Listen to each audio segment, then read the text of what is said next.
Welcome to the Advanced Freelancing Podcast. Every week, you'll hear strategies for building your online service-based business your way.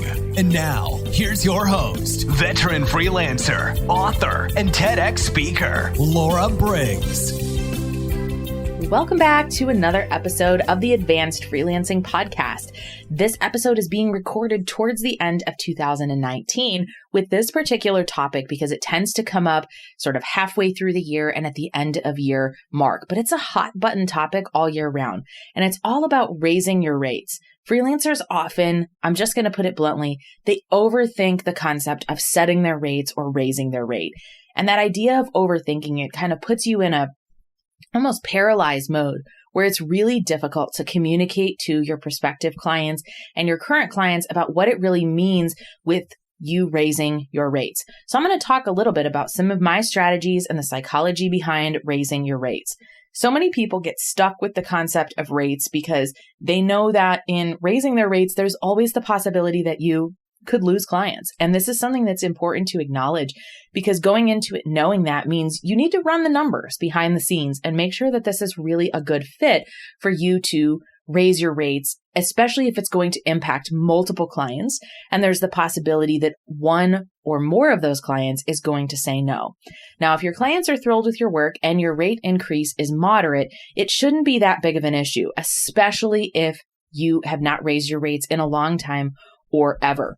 A couple of years ago, I was in the midst of a rate negotiation where it was actually kind of a sad story. I had partnered with a gentleman who ran a company. He was the one who hired me.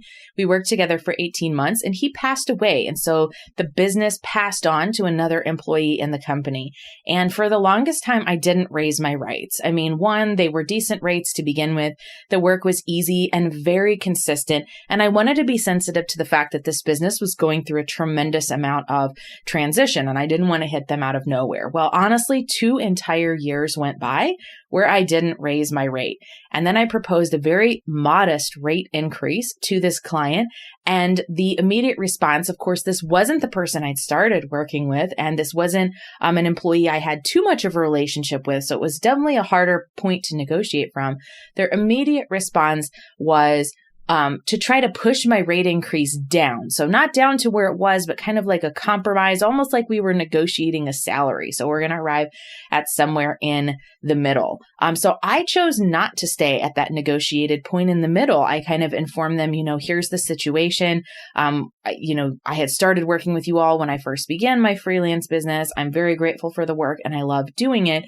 As a result of getting more experience and learning more about search engine optimization and blogging, my pieces are now more effective than ever, and I've never actually raised my rates with you all. So that was one of these many great examples of something I talk about all the time. Everything is negotiable. Do not assume that if a client pushes back, you don't have any wiggle room unless they come back at you with something and say, this is a hard line. There's no room to negotiate here. But I knew even in my client writing me back and kind of hinting, hey, we'd like to push this down a little bit. We feel like it's a little bit high of a rate increase. I knew I had already made that decision in my head that I might lose the client, right? So I knew that. And I decided that at that point in time, it was more important for me to hold to my new rates. It was more than reasonable that I had let 2 years go by, and don't make that mistake. So ultimately the client decided to stick with me and with the new rates as well. And it was also very important, not just for that one time, but for training them about, this is what you can expect with regard to me requesting rate increases in the future. So I was almost training them to prepare them for the possibility that just because we've locked in at one rate doesn't mean we're going to stick with that forever. So the second concept that comes up a lot with regard to rates is how often you should raise your rates. Now, this is one of those famous answers. It depends. There's a lot of factors to take into consideration here about when you should raise your rates. I believe that all other things held equal, so nothing else is changing in your business except for the fact that you've been doing something longer. Every 6 months, you should be taking a look at your rates, right? You should be seeing your quarterly numbers for tax purposes and business planning purposes anyways. A really good metric to tell if it's time to raise your rates is one, at least 6 months has passed, right? And two, you've been fully booked or close to fully booked. That means that you are at kind of a sweet spot with regard to your rates. You're either charging very reasonable or too low, or the work that you do is such great quality that your clients are happy and more than willing to pay that rate. So you're in a really good position to negotiate up from there, at least a moderate increase. Now for you, this could really depend on whether you want to go the percentage route or raise it a certain dollar amount per piece. Some clients will push back no matter when you raise your rates or how modest or reasonable that rate increase is. And that's why you've got to do that evaluation behind the scenes of, okay, if I've got 3 clients that are locked in at this certain rate, and I'm not sure if one or any of them is going to push back at the point when I announce my rate increase, what will happen to my business if I lose all 3? I like to run the numbers across the board for the different scenarios because I might pilot my rate increases with only one client at a time, right? To make sure that it's going to work, or to tell me, maybe I've got to go and find another new client entirely. So I think one of the most dangerous positions that you could potentially put yourself in is, you have 6 or 7 clients and you say across the board, I'm doing a rate increase. You don't know if you're going to keep all of those clients, right? So you've always got to be thinking about that behind the scenes. Now, by all means, if you have those 6 or 7 clients and all of them are paying you too low, you do need to replace them. But it's going to be much easier to replace them a little bit slower than doing it all at once. You don't want to have a 6-month plan to roll that out, but it might be easier to say, okay, I'm going to try to replace these 2 clients, then, because I've announced my rate increase, and if they didn't go with it, I'm going to replace those 2, or one at a time, so you can kind of ease yourself into it. So at least every 6 months, you should be looking at your circumstances and seeing if you should raise your rates. Now, there's other things that might happen in your business or in your life that could be great opportunities for you to raise your rates. One such example, when I finally get my PhD, I plan to push my rates up because having that additional distinction, I've got a lot of research and writing skills and an additional layer of credibility. One of the things that was really interesting to me is that after publishing a book and doing some TEDx talks, probably 3 or 4 of my clients, without me prompting them, suggested that they might not be able to afford me anymore now that I'd done that. So there was a perception that receiving some type of distinction like that made me unaffordable, which is really interesting, right? But that could be a good sign to raise your rates. Perhaps you recently completed a digital marketing certification or are now doing something more advanced and involved. Let me give you an example of that as a time to raise your rates. I am always looking into training around search engine optimization and looking for ways to become better at doing that and better at writing for my clients to help them rank their websites. As part of that process, I learn what's working and what isn't in the industry. And when I bring on something new that involves more of a research process, I am going to incorporate that into my entire writing schedule and the way that I approach content strategy for clients. Now, that's a benefit for them because I'm doing something that's more effective, but it might take more of my time. A case in point is when I use different tools to run keyword analyses. Those are tools that I pay for, right? And if I've really learned and mastered those tools, I might consider a rate increase to accommodate for the fact that, hey, I've gotten better at what I'm doing, and now my rate has been pushed up as a result of that. Now, yes, you're going to pay more. You're also potentially going to get better results because I'm incorporating the newest and most effective things in the industry. So let's say, for example, that you're a virtual assistant too, right? And you recently, learned how to use Infusionsoft or Entreport, these sort of advanced relationship management tools. You would probably push your hourly rate up, at least for the projects where you're using those tools, because it probably took a lot of time and practice, and you probably either paid a coach or enrolled in a course to learn how to do those, right? So those are common examples of why you might want to raise your rates outside of this every 6 month schedule of taking a look at your rates. Now, by all means, don't just raise your rates because you can, right? If you're not being paid fairly or something like that, it's a good opportunity to evaluate, okay, what would be a fair rate for me where I'm at right now? But I've seen some people where they're raising their rates every 2 to 3 months, and I'm just not really sure that it's as easy to sell clients on that, especially if those clients are already locked into a contract or working with you month to month, because you're going to have to explain more, of yourself. Why are you raising your rates this often? And you have a higher chance of those clients walking. So that's something to also factor in when you're signing contracts with clients. If you sign a 3-month contract, how does that affect where you're at with that client now? Will you raise your rates at the end of that? And especially if someone offers you a year-long contract, how does that impact the possibility of you raising your rates? Because you're not going to be able to go back, easily, not just because of the contract verbiage, but also because of the relationship with the client, and they'll probably feel cheated. You're not going to be able to easily negotiate a rate increase in the middle of a signed contract, right? So be mindful of that when you're thinking about the length of your contract. I love contracts that are 3 to 6 months because it's a great way to not lock yourself into something that you don't know if you love yet, and where you have the opportunity to negotiate a rate increase or a different package if it makes sense for the clients.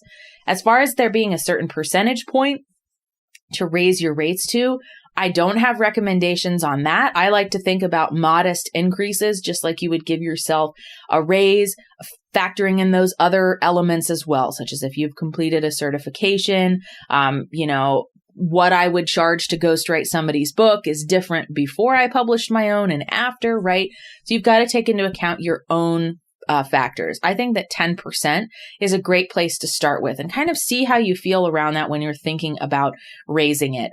If you push your rate higher than, say, 10%, or what your clients might consider a moderate increase, it might be a challenge for you every 6 months or every 4 months to go back and revisit that and push it higher again. So it's this kind of sweet spot where you want to be raising it enough to ensure you're being compensated fairly for the skills and the services that you have, while also not just raising it, so that you can say you charge $500 an hour, or raising it on a client 4 times within a year and then they just decide to go a different route. Does that really make sense if customer loyalty is very important to you, right? Now, the next thing I want to talk about is, should you offer something specific to your current clients when you raise your rates? I like doing this because, as I mentioned earlier in this episode, everything is negotiable, and there's probably a chance that I can get some other benefit out of getting them locked in, even if it is at the lower rate. Your initial response might be, well, why on earth are we raising our rates if we're going to keep some of our clients at the current rate? Let's say that I have a client who signed a 3-month contract and it's ending at the end of November. So now I'm in a position to potentially renegotiate this contract, and I don't want them to sign just 3 months. Maybe I want them to sign 4 or 5 months. So I might offer them the opportunity to be grandfathered in to my old rates if they sign by a certain date and extend their contract slightly, right?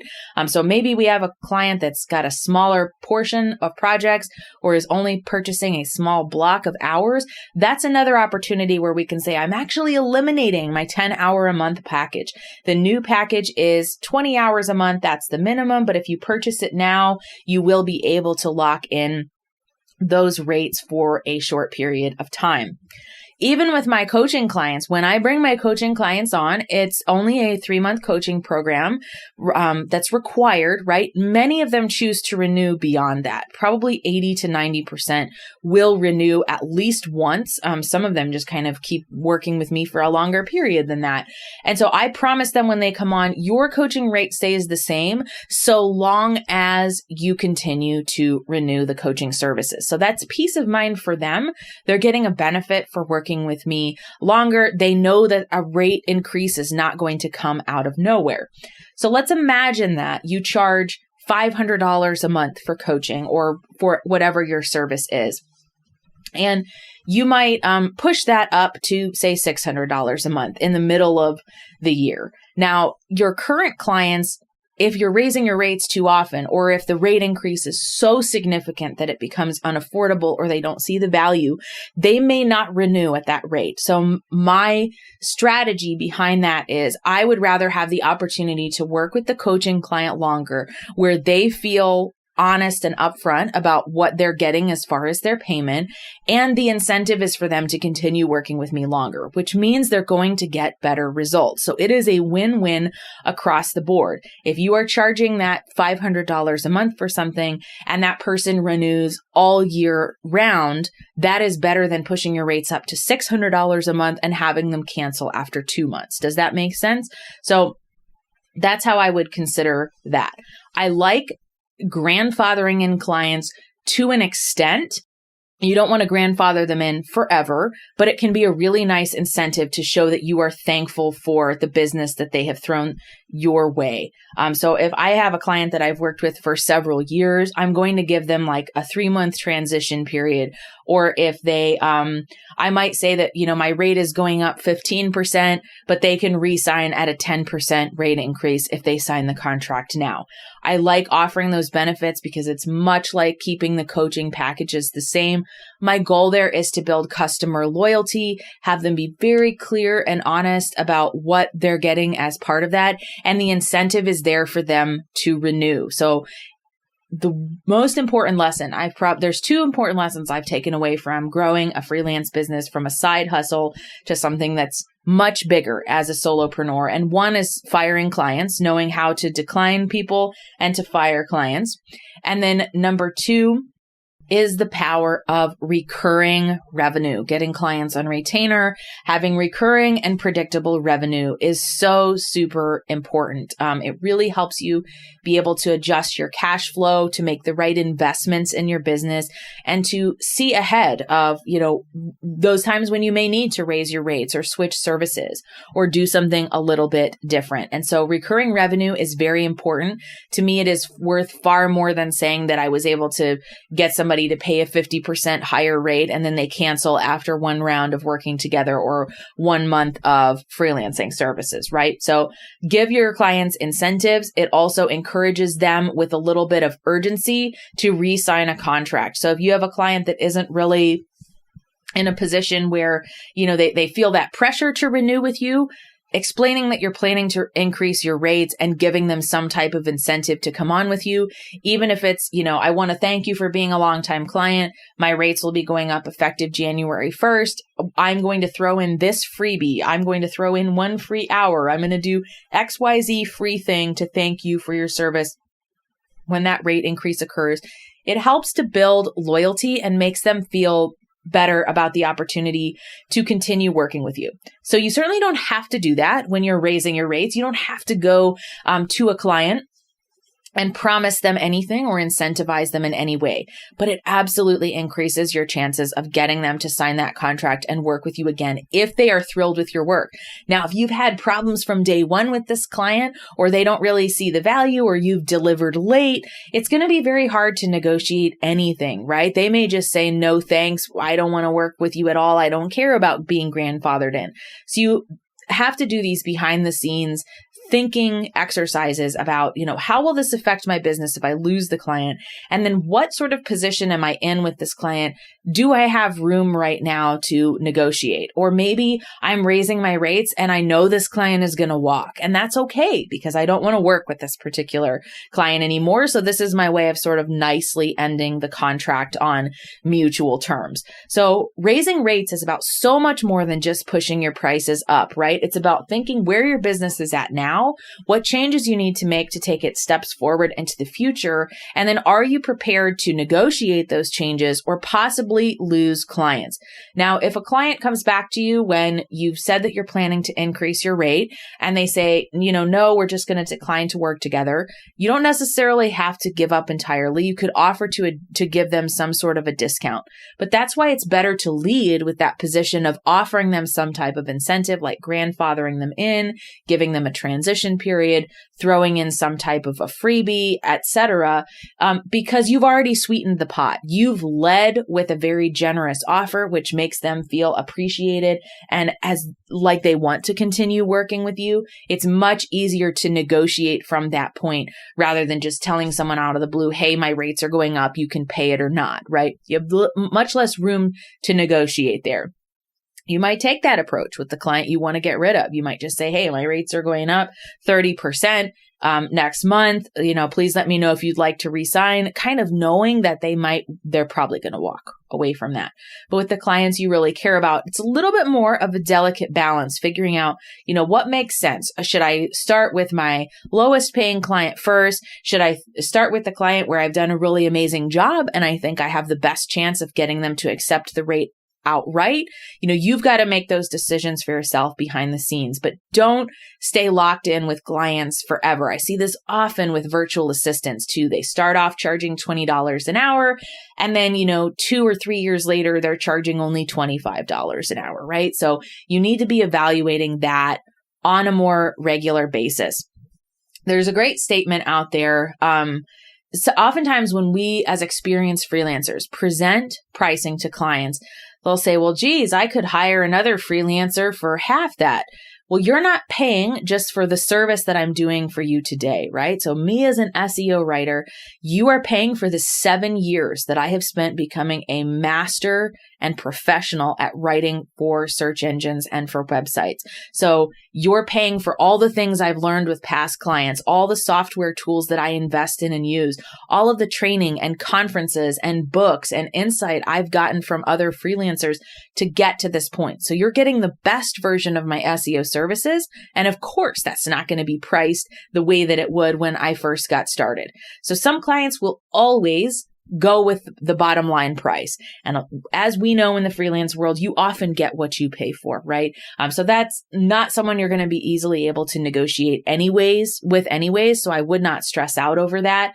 And that's why you do this case by case example. Okay, client A is paying me this. That's really lower than I'd like, but there's other benefits to working with them that I'm only going to give them a modest rate increase, or I might give them the chance to be grandfathered in for a short period of time with the newer rate. This other client is really difficult to deal with, so I might be adjusting my rates higher because of that as well. I might be factoring in that this client is difficult, that they take 6 weeks to pay their invoice, that, they still pay me by check, and that's really annoying that I have to wait for that, right? So you're thinking about all these things on a case-by-case basis. So even a rate increase that's across the board might not be the same amount across the board. So lots of food for thought in this episode. I hope you have gotten something out of it. If you are at the end of the year or listening to this episode at any other time, really ask yourself, how long has it been since I've raised my rates, and am I due for another rate increase? So excited to continue to be a part of your success. And thanks for tuning in again to the Advanced Freelancing Podcast. I'd love it if you left the show a review on iTunes. It helps other people to find my show and become